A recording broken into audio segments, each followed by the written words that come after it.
Non-GMO labeling is peaking in popularity.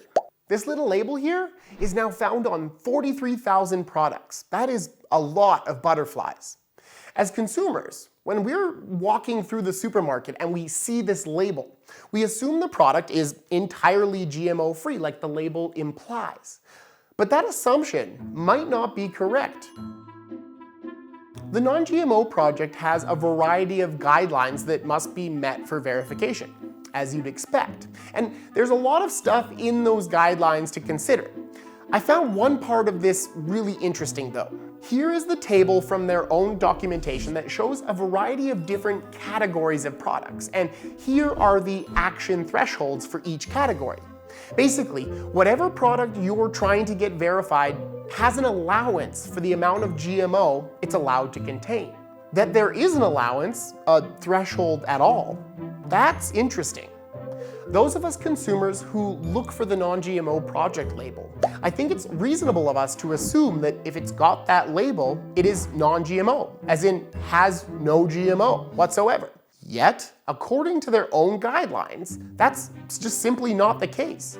0.025%, 0.9%, 5%, 1.5%. I mean, I'm no mathematician, but none of those numbers are zero. So Non-GMO Project verified apparently does not mean non-GMO, and that's verified by their own thresholds. Now, on the other side of the GMO fence, you've got labels like proudly made with GMOs. If I wanted to put a proudly made with GMO label on a hypothetical product, well, it doesn't need to be all GMO for that marketing label to be truthful and therefore allowable. It'd only need like a little bit of GMO in there.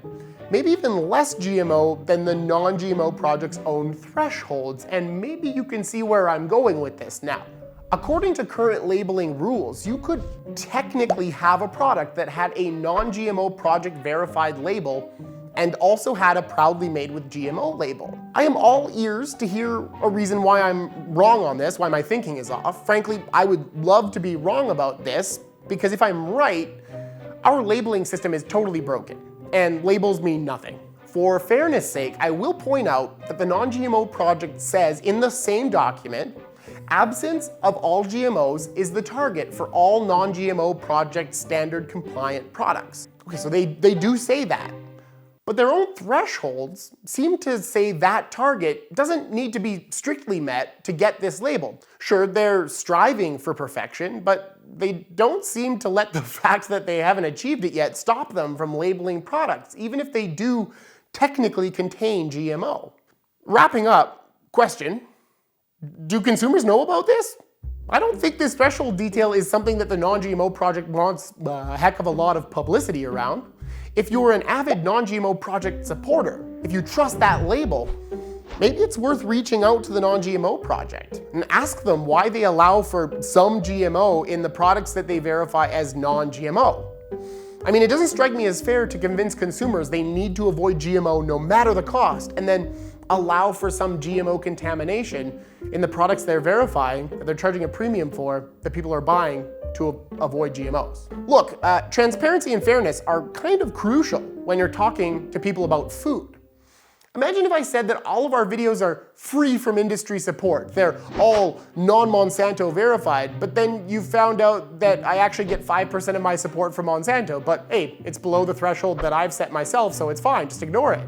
Yeah, that wouldn't fly. That is kind of what the Non-GMO Project is doing, and in my book, that's kind of shady. Special shout out to our Patreon supporters, Mark Keating, Jeremy Snyder, Troy Jesse, each of you at $50 a month. You guys rock. Thank you for supporting what we do. Patreon.com/NoIdeasMedia. Consider donating whatever you can, and that'll help us continue forward. Thanks for watching.